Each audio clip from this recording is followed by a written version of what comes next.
Welcome to The Project. Tonight, as we cross the halfway point of the Gaza mushroom murder trial, digital forensics could reveal where Erin Patterson picked the mushrooms she used to allegedly kill 3 people. Taking the stand for the first time, former Victorian Poisons Information Centre specialist Christine McKenzie, testifying that around 3 months before the fatal lunch, she had discovered death cap mushrooms growing in Lock, roughly 30 kilometres north of Erin Patterson's Leongatha home. I was very keen to remove all the samples I could find of them. She tried to destroy them, worried they could have been mistaken for harmless mushrooms. Later that day, McKenzie reported their location to citizen science website iNaturalist. About 2 metres from Large Oak Tree on Lock Recreation Reserve. While originally claiming she had sourced the mushrooms used in the beef Wellington lunch from Woolworths and a Chinese grocer, Erin Patterson has since admitted she foraged them. Today, her phone records were shown to the court in a bid to tie her to the towns of Lock and Outram, both known death cap mushroom locations. Digital forensic science expert Dr Matthew Sorrell, testifying Erin Patterson's phone spent 13 minutes connected to a tower near Outram. It indicates at that point the phone is more likely to be relatively stationary. The prosecution focusing on a particular spot where Patterson's phone pinged. On the same street, death cap mushrooms were reported to be growing the day before. It is possible there was a visit. And at the location in Lock, 10 days after it was reported by Christine McKenzie. Just can't believe it. Erin Patterson has pleaded not guilty to all charges. We're live from the lands of the Kulin Nation, and Erin Pearson is the Age's crime and justice reporter. She joins us now from Morwell. Erin, we heard some of the testimony from poison expert Christine McKenzie there. What else did she have to add? That's right, guys. She took the jury through a little bit about a trip that she made to regional Victoria down in Gippsland back on April 18, 2023. This is a few months before the fatal lunch. And she said she was visiting there her daughter. She decided to go on a bit of a walk with her dog and the grandchild. And as they were walking around the reserve, she was telling the jury that she found what she believed to be death cap mushrooms growing not too far from the base of an oak tree. She was taking the jury through this trek, and she said that as a mushroom expert and also somebody who was really, really interested in mushrooms, who loved fungi, that she decided to try and take some photos and see if she could identify them. And when she did that, she said she realised they were death caps and decided that she better remove them. I have to say, I don't think I'd ever heard of digital forensics until today when an expert in that took the stand. Can you take us through his evidence? Yes, we heard from Matthew Sorrell. He's an expert based in Adelaide who's come over here as a prosecution witness, and he was asked to go through Erin Patterson's phone records for a 4-year period leading up to May 2023. He was asked to look at 2 specific locations in Lock and Outram. Now, they're 2 locations that the prosecution allege Erin Patterson's phone visited and where there was death cap mushrooms were known to grow. So Matthew Sorrell took us through quite a bit of complex evidence, lots of phone tower pinging and explaining really the logistics behind getting cell tower data. A lot of it was pretty dry, but he did explain towards the end of his evidence that from what he could see, there was phone towers in those 2 areas that did place a strong possibility of Erin Patterson's phone being there not long after some scientists or some citizen scientists located death cap mushrooms in those 2 regional areas. Now, those 2 regional areas are maybe 30 minutes apart in the Gippsland area. And Matthew Sorrell was asked to sort of track whether or not the phone connected to Erin Patterson would have travelled from near the area where she lives, that Corumburra type area, Leongatha, that spot, down to those areas. So he sort of took us through that and said that there was a possibility that on those 2 locations she had visited those areas. So Erin, that evidence is going to be pivotal for the prosecution. The amount of detail in those phone records is quite extraordinary. Yeah, it is extraordinary, and Matthew Sorrell was explaining that it is quite unique for him to be asked to look at such a vast amount of records, one reason being it's so expensive, but obviously time-consuming doing so. And that's what we heard a little bit about how accurate these records could be as well, and he was asked a lot of questions about that. And he did look at the possibility of them being there, and he said it was sort of more likely that she was in the Outram area for about 35 minutes or so in May 2023, but probably less of a possibility that she was visiting that lock area in April 2023. So there is sort of a bit of a room for error there, they were explaining, and it really depends on where cell towers are. In Melbourne, we know that they're almost on the corner of every street, but in regional Victoria and regional parts of Australia, they're far more sparse, and they may be on the top of windmills or water tanks in farms and things like that. So it can be a little bit more difficult to pinpoint an exact location in regional areas. So, Erin, I notice you keep using this word that you say he was using of possibility, and I imagine a lot in this trial will depend on how big a possibility, whether it's a probability, and then perhaps how big a probability it would be. Did anything emerge from the evidence on that question? Yeah, it was more looking at whether or not the records were consistent with the prosecution case, that Erin Patterson and her phone were in these locations. So Sorrell was asked questions around, does that fit with the prosecution case? And he was sort of asked to outline, what that possibility would be. And as I mentioned before, that Outram location, May 22nd, 2023, he said there was more of a possibility she was in that area. The phone that is registered to her seemed to sort of ping in an area constantly for about 35 minutes, whereas other dates and times that they looked at, she may have just driven through the nearby areas. So we know one of those locations, guys, is right near the South Gippsland Highway, a very, very busy road. So there was a lot of questioning about that possibility that could she have been driving through the area, or was it more of a possibility that she was spending a bit of time there? Take us inside the court. How did she appear, Erin, today? Yeah, so there's multiple television screens in the courtroom that different pieces of evidence are projected onto for the jury to follow, for members of the public in the courtroom to follow, but also for Erin Patterson. She has her own television screen in the dock next to her on the left-hand side, and she spent most of today sort of staring down at that, following the evidence.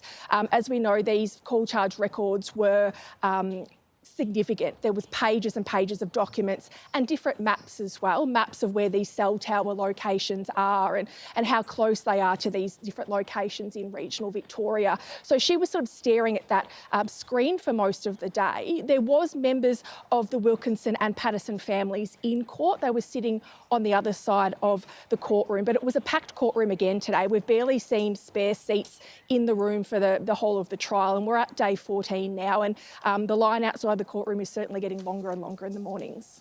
All right, Erin, thank you so much for your time. Appreciate it. Thanks, guys. All right, it's time for a break. We'll see you soon.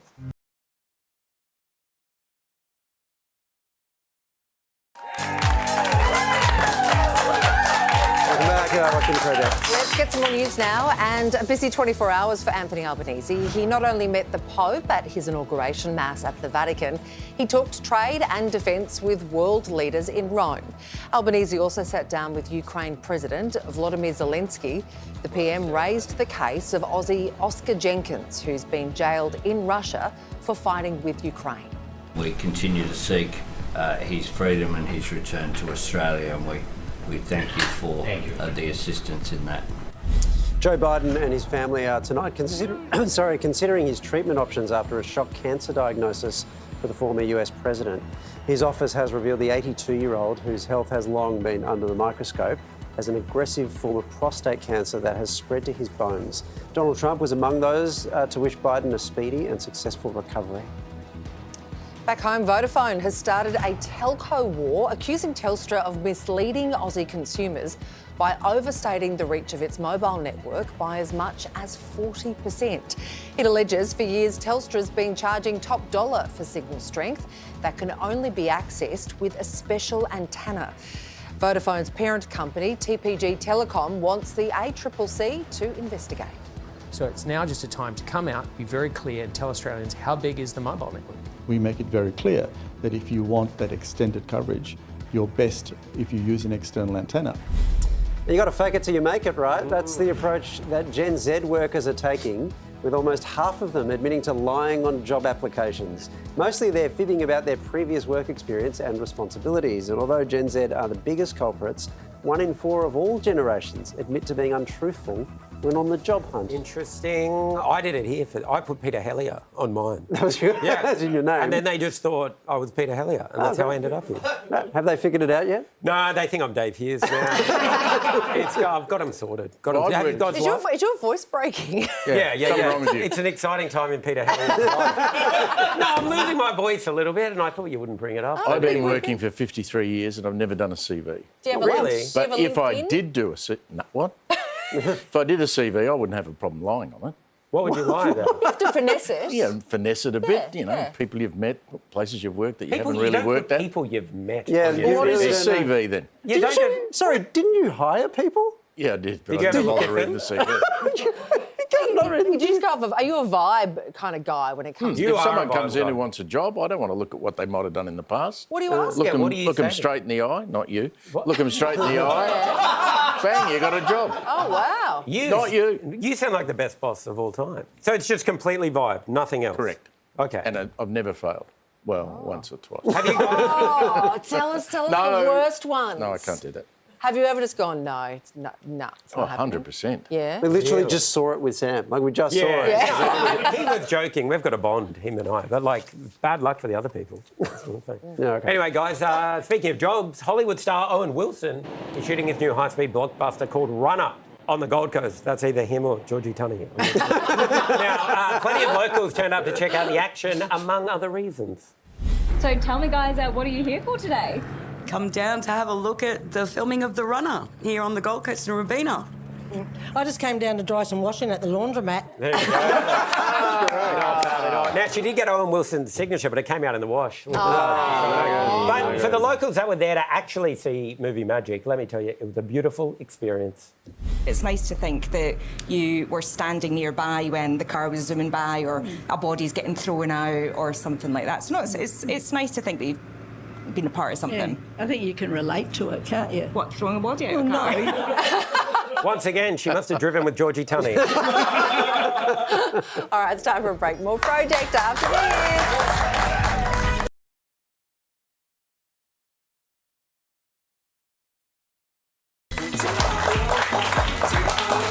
Project. Well, peace talks continue in Doha, but Israel has stepped up its military action in Gaza as it seeks to destroy Hamas. As ceasefire talks resume, Israel has launched a major, large-scale offensive across Gaza. Along with the ground assaults, there have also been waves of airstrikes, which Palestinian officials say have killed at least 170 people. The attack has shut down northern Gaza's last functioning hospital. Strikes also hit the southern city of Khan Yunis and the Jabalia refugee camp. Heavy armour and other resources are being massed near border crossings. IDF forces are entering with force into the Gaza Strip with a dual goal, defeating Hamas and freeing our hostages. And just hours after the offensive started, Israel announced it would lift its 10-week aid blockade, but with conditions. Only a basic amount of food will be allowed in to ensure no starvation crisis develops. Dr. Wajid Khan is an ICU specialist and volunteer with the Palestinian Australia New Zealand Medical Association, who recently returned from Gaza. I spoke with him earlier. Dr. Khan, are you still speaking to people in Gaza? And if so, what are they telling you? Yep. So since I've come back now, I've been in continual contact with both the medical and nursing staff that I worked with at the Baptist Hospital. They describe sort of this ongoing nightmare, which is sort of never ending for them. And they sort of continually question why they're being sort of subjected to sort of such barbaric conditions currently. When I was there, I was at the Baptist Hospital, and sort of 2 weeks after I left, that hospital got bombed. And since then, they've moved to another hospital in the north. And they talk about sort of conditions where, they're eating sort of one meal every sort of second or third day. That's usually sort of, maybe a bit of rice or some bread. And that's if you're lucky. And that was sort of up until last week. And sort of this week, many have sort of started to use animal feed as food. So they've described sort of very horrific conditions in which there's a lot of malnutrition happening in the northern Gaza. A lot of children are sort of not only coming to the hospital and dying from malnutrition, but also in the community. And this is on top of, the very minimal medical sort of supplies they have into sort of treating any sort of condition in the north of Gaza. Well, you mentioned medical shortages. We now hear that the last remaining hospital in the north of Gaza has been bombed. What will that mean for the population there? Essentially, there's going to be a lot of children and adults who end up dying because of no access to healthcare at all. When I was evacuated from the north to the south, it took us 6 hours to go from the north in Gaza to the south of Gaza because of the corridors, lack of fuel for cars. So essentially, what's going to happen is you're going to find that there are a lot of people who die because they're not able to sort of access any healthcare. And there's also little housing, schools, food, and now if you don't have any hospitals, a lot of people are going to be forced to move to the south. And so just to be clear, there are hospitals still operating in the south. The difficulty will be getting people who need medical treatment to those hospitals before it's too late? Yes, there's only 2 hospitals now that are sort of functioning in the south, and they're overwhelmed. So I don't think they would be able to, deal with or be able to cope with an influx from the north at all. But if there was a sick person in the north, it would be very challenging to come down the south due to lack of transport and lack of safety, but also, as I was saying, like a 15-minute car drive has turned into sort of a couple of hours drive if you've got that ability, just because of the various corridors that have been created. This raises the question of aid, medicine, food, all of that. The Israeli Prime Minister has said now that he will, and these are his words, allow a basic amount of food into Gaza. I understand it's been quite a few weeks since you were there, but what was the food situation like when you left? I sort of left approximately 1 month after the siege had started, and already then the food situation was quite difficult. There was a marked reduction in the quantity of foods available. As international medical staff, we could only take 3 kilos of food, so it became dependent on the locals, and I've never seen the hospitality of anyone else, despite the Palestinians not having any sort of food. They still managed to help, come and bring foods without us asking. But already we saw immense amount of shortage, and a lot of people already struggling at that time. Dr. Khan, thank you for your time. Thank you for having me. Heartbreaking stuff over there.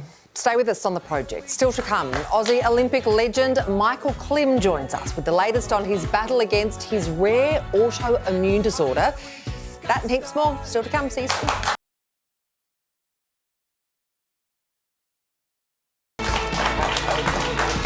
Welcome back. Look at the project. Let's get some more news now. And the jury in Erin Patterson's murder trial has heard evidence she visited 2 nearby towns where death cap mushrooms were growing.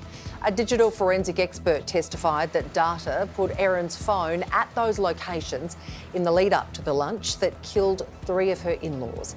The court was told she visited one site the day after a mushroom expert logged a location of death cap mushrooms online. Patterson admits to foraging for mushrooms, but denies deliberately poisoning her relatives. She's pleaded not guilty to all charges. The Transport Workers Union has called for Qantas to pay the maximum fine of $121 million for unlawfully sacking 1,800 ground staff during COVID. In the federal court, Qantas is seeking to pay half that, having already paid $120 million in compensation. The dumped employees were replaced by outsourced baggage handlers and fleet cleaners. We have all suffered and we would like this to end. We would like closure. It hurts. It's hurt a lot of people and they have no idea what it's done to us. There'll be a recount in the Sydney North Shore electorate of Bradfield. Teal Independent Nicolette Buller is the provisional winner, 40 votes ahead of Liberal candidate Giselle Capitarian. As the result is within 100 votes, the recount is automatic. An official declaration of the result may not happen until next month. Since 2020, Aussie swimming legend Michael Klim has been battling CIDP, a rare autoimmune disease that attacks his body's nerve fibres. Now he's taking on a new challenge and launching the Klim Foundation to support others who also suffer from the condition. Together with partner Michelle Owen, he's on a mission to boost awareness and fund vital research to help find a cure. And Olympic champion Michael Klim joins us now from his home in Bali. Hi guys, thanks for having me again. It's the goat with a goatee. I'm loving this. No, just mixing it up, mixing it up. I've had one look for 47 years, so I had to come up with something different. Hey, you're looking really good, mate. And we first discussed your diagnosis 3 years ago. So how are you feeling? I'm feeling really well. My life has really stabilised physically and mentally, and it's sort of become the right time now for myself, Michelle, the family, and the board that we've put together to launch the Klim Foundation and get out there and help other sufferers. And I feel like I'm up to the challenge. It's going to be a big one, but I think my history has given me a lot of insider knowledge, which I can now pass on to others that are going through this pretty tough journey. So are you feeling pain anymore? Like, what's it doing to your body? My mobility is compromised, but I've got some great called AFOs, which are kind of like a prosthetic. It helps me walk up and down the pool and keeps me mobile. So with that assistance, I can still do most things. Unfortunately, some of my favourite things like surfing and playing tennis are kind of out of the question, but I had a ski for the first time in 12 years last year. So there are still a lot of things that you can do. So, and with the foundation, that's what we're trying to actually do, and enable a lot of sufferers, give them their life back. Not only can we do it through blood donations, AFOs, having the right physio, having that support, and also counselling. I think for me, mentally coming out of that hole and realising that life still had a lot to give was probably the biggest win for me. What else are you doing to manage it, mate? I'm sure living in Bali helps. Waking up in Bali's got to be good. But what I heard you're on like a carnivore, like a meat-based diet? Yeah, I've experimented with different diets, and for me, I found that having a meat-based diet, it works the best. Lifestyle changes have probably had the biggest impact on my health. Still exercising. Movement is really important, not only for me mentally, but physically. If you don't move it, you lose it. Mikey, you talk about the foundation board. What a superstar group you put together. Grant Hackett, Thorpe, how are they involved? How'd you get them on board?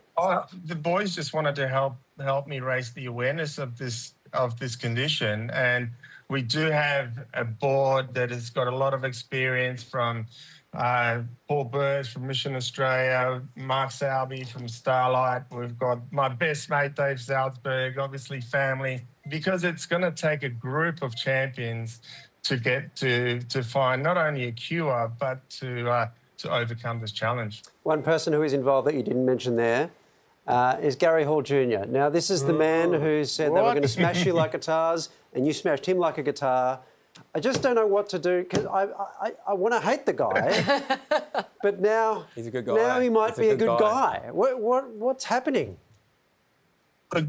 Gary's he's a diabetic. He's been in the medical field most of his life. He's one of probably the only Olympic gold medalist with diabetes.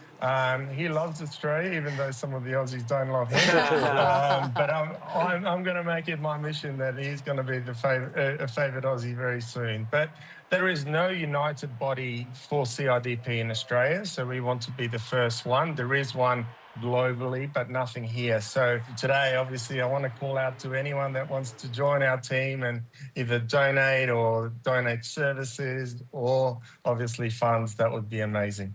Oh, Michael Klim, you are such a star. Good luck with the foundation, and hopefully you can smash this disease. Appreciate your time. Thank you, guys. And you've always been there from day one. Obviously, I announced my disorder with you guys, and so let's maybe one day we can announce a cure together as well. Oh, yeah. That'd be great. Big hugs, mate. Cheers. Great fella. And a surprisingly simple hack has become a popular way for parents to cut back on their screen time. they simply turned the phone display to grayscale. It's resonated so well, parents are also using it to help reduce their kids' screen time. Just 15% of Aussie children aged 5 to 12 are sticking to the national guideline of less than 2 hours of screen time a day. When you I live in a black and white away world. the colours, your phone is very boring. You'll now see your phone for what it should be, which is a tool.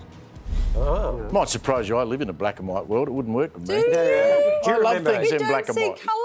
No, not really. Do you remember when TV was black and white? Surely. Yeah, absolutely. Must have been hard to watch the cricket. Watch the moon landing in black and white. No colour. Well, it didn't happen, mate. So come on. You didn't watch anything. This would be good though. I mean, you've got young kids. This would work, Oh, look, right? and look, it is a nightmare to keep them off their iPads, particularly when everything's bring your own device from year 3 at our school at least. But I've got a lockbox, I've got timers, wow, but that's I think this hardcore. might work. It does work. I can tell you this because You I did it, I didn't you? did this for I don't know how many months, long enough that everyone, months? Yeah, months. And I did it for long enough that everyone still teases me about it around the office. So that's how I know I did it long enough. And the giveaway that it works is the number of steps that you have to go through to turn it on to black and white. Like it is not It's simple. under accessibility, Why isn't did it? you do it? Yeah, why Crazy did you do it? Because I heard this theory that the idea is it just makes it less attractive for you to pick up Why your phone. did you turn it off? Because I just kept running into this situation where I needed to bring up or show someone a photo, and it was always in black and white. And then to turn it onto colour, it took forever. I know you why. Why? Liverpool. He wanted to see them in colour. Did your brain adjust to it at Yeah, all? it does make it less hooky. There's no doubt. But now The only all thing you is, do- after a while, you might get used to it. But I did definitely notice a difference. Okay. Are you going to have a crack at this? What? Me? Yes, I reckon look, let's be honest, you're the one I with the love a biggest scroll, problem. though. Yeah, I know. That's My why you screen should do it. time was at 7 hours a day last week. Okay. Was it? Yeah. Live a grey life, mate. Live a grey life. Live a great, like you, mate. Yeah. Can you do this? How long would you be prepared to do this? I will do it for 48 hours. Oh, that's not... No, what? That's a long time. What about 48 weeks? 48 weeks? No way. Would you give me a week? Okay, I'll give you a week. You give me a week? It'll actually be, yeah. Okay. Mild applause by no one is impressed. He won't make it. It's because they don't believe it'll happen. Guys, I don't see colour, so it'll actually be so Oh, Now, it's National Volunteers Week on St John's Ambulance. They held an event to celebrate with beloved mascot. There he is, you know him, you love him, Johnny the Bear. I'm not sure what kind of message they were trying to send. You sound like a bear. Can St John's Ambulance come and help me out right now? I don't know what sort of message they were trying to send, but it got dark, guys, look.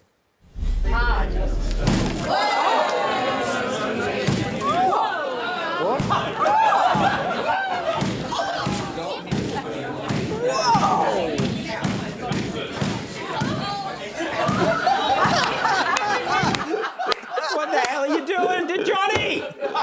Apparently, I looked into it. Johnny, he owed some money, and so they had to send a message. Yeah. You went bad. Wow, there is more project on the way, so make sure you stick around.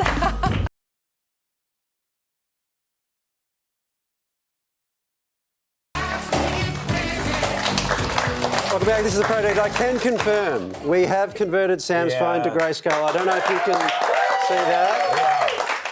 You're on the clock, my friend. I don't like it. Yeah, So, that is halfway How am I through- going to watch the project tonight at 11 p.m. on 10 Play? It'll look like an art house film. Yeah, it's going to be great. That is a dopamine-free device now. It is. I need Enjoy. all the dopamine. Hey, over the past 50 years, beach four-wheel driving has become a huge part of Aussie culture, but as more and more beach lovers hit the sand in search of a cheap adventure, are these fragile ecosystems being loved to death?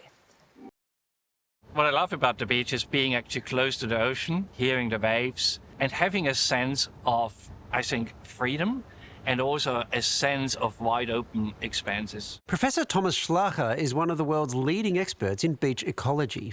What we have learned is beaches are actually sensitive habitats. They are full of life, they're full of biodiversity, they are critical habitats for organisms which can live nowhere else. But over the last 50 years, Aussie beaches have come up against a serious ecological threat.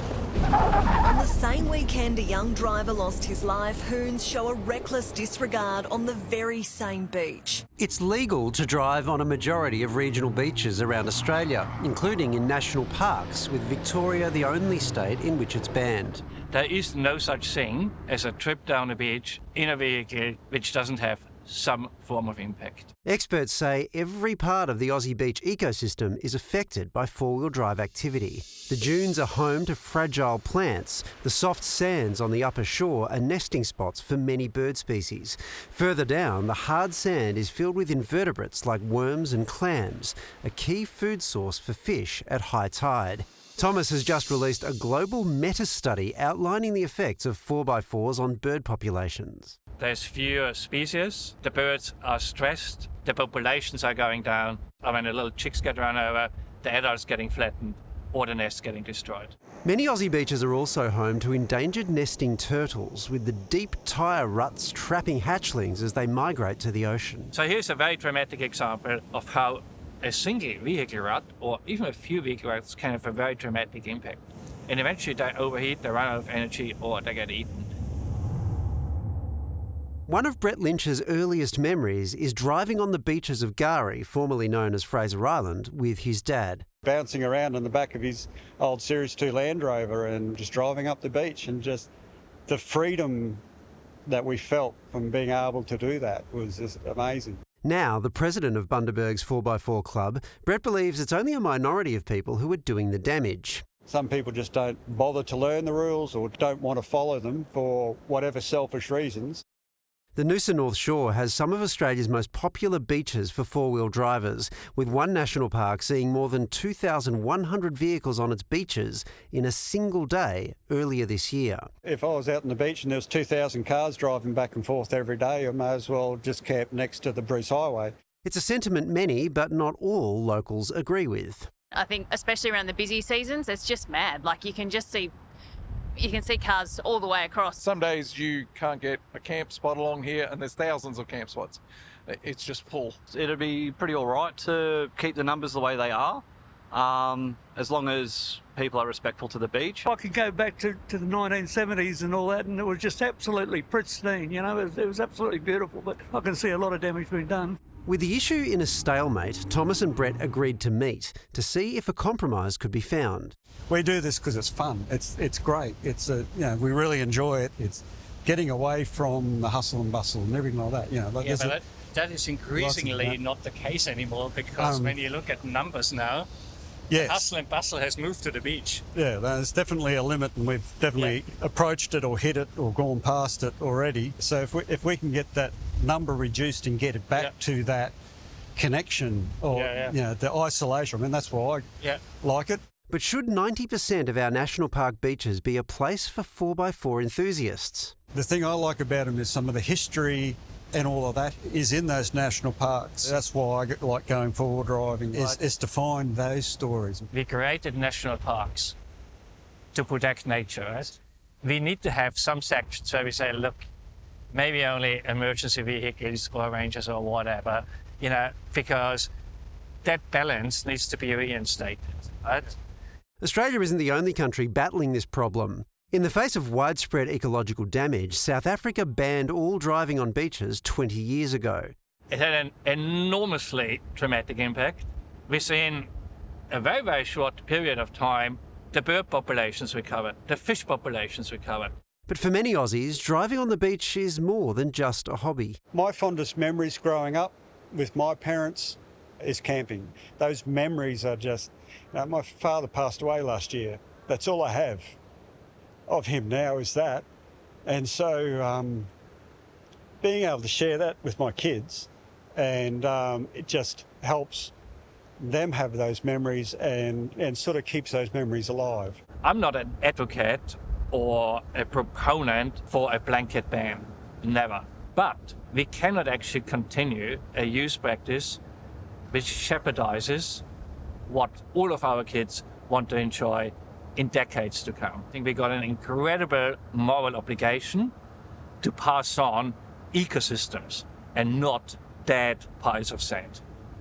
I hate banning things, but they've got to better regulate it, surely. But how do you get to these places if you don't use a four-wheel drive? Like for me, growing up on Bribie Island, we drove 15 k's up to Second Lagoon. It's a pretty long walk, you know, with camping gear. But if it were just that, I suspect we're not having this conversation. Yeah. Just regulations, I think we'll sort it out. All right, get going, mate. You've got grayscale now. You'll be able to figure everything out. I can do it. Guys, let's go to Sydney, where New South Wales Premier Chris Minns kicked off his press conference with the energy of a Year 8 boy approaching girls at the school formal. You got this, Chris? Hi.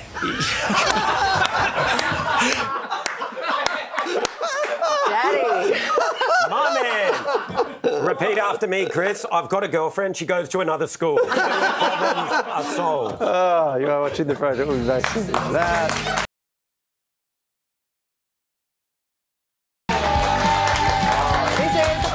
It's sport time. All right, Piastri's mistake, the emotion of West Coast's big win. Crystal Palace, historic moment. Great. The Dragons and the Swannies rewarding the good guys. What a weekend of sport. Waleed and Steve, how did Richmond go? Shut up.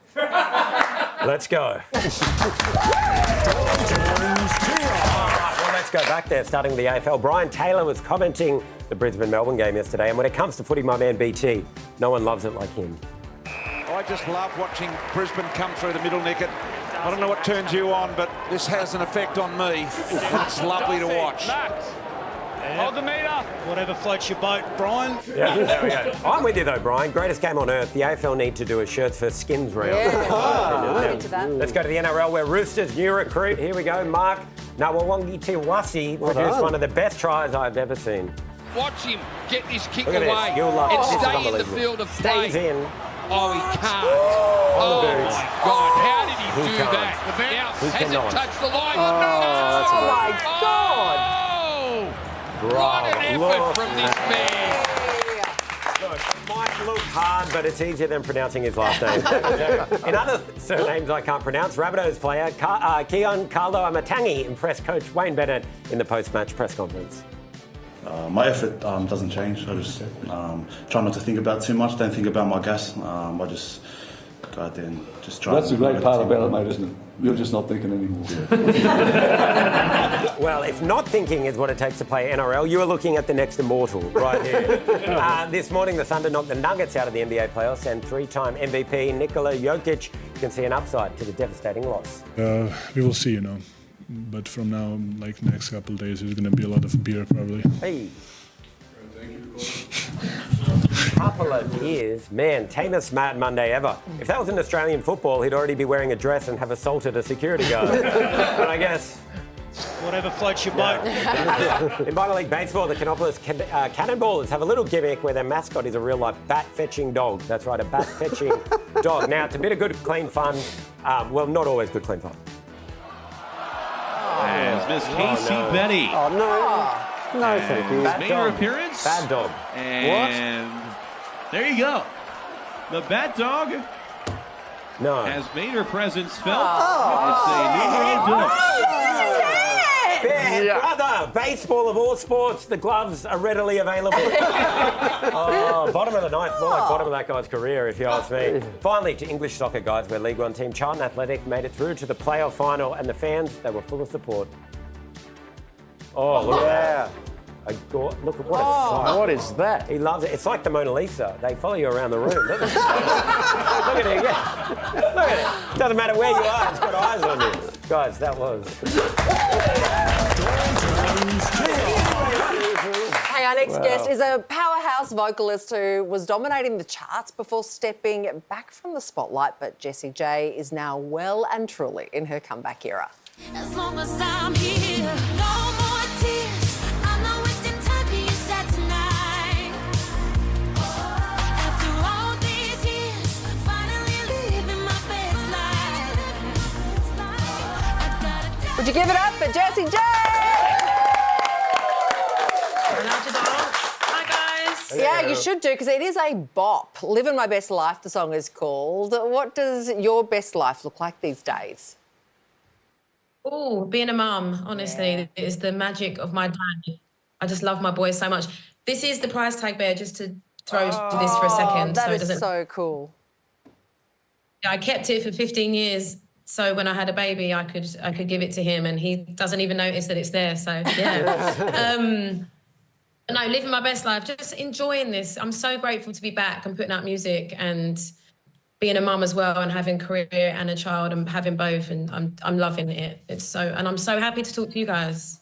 We're happy to speak to you, and it's great that you kept the bear from that song, but it looks like it's making sure you say the right things. Yeah, it looks like it needs therapy. So bless him. But he's good, yeah. I hope he's good. I hope you're okay. Let's move on from that. Now, you were on top of the world when you stepped away from music. Was that a hard thing for you to do?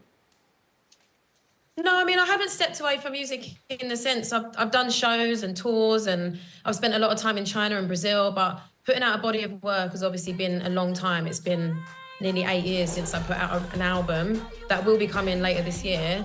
So having singles and songs and videos, it's just... No, it's been quite nice. There's been moments where I've been frustrated, but honestly, it just feels like everything's led me to this moment, and it feels right. So I'm happy. I'm just enjoying it. Tell us why this feels like the right time, and why have you chosen now?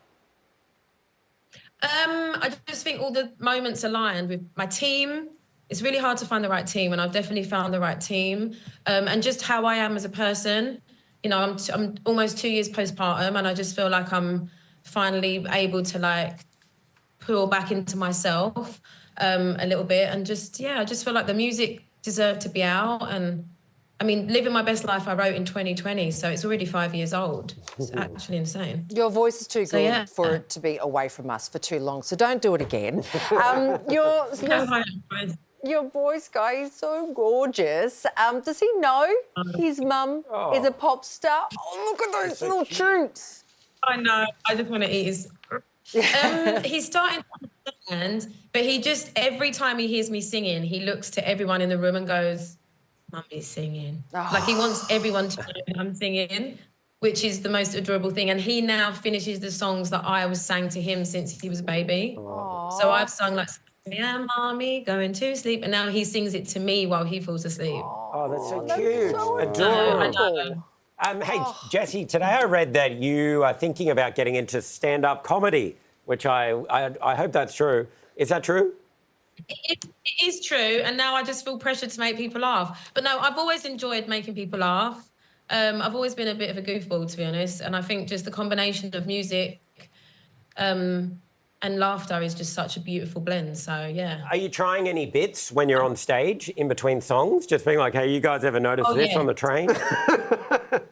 Oh, yes, there's always jokes. If I'm not singing, I'm trying to crack a joke. I actually have posters and stuff on my socials recently of me doing stand-up. So, oh my God. Yeah. What's the joke that kills? What's the joke that kills for you, JJ? It depends on the crowd, but there's... Spoken like a true comedian right there. Great answer. Great answer. Yeah, I'm killing it.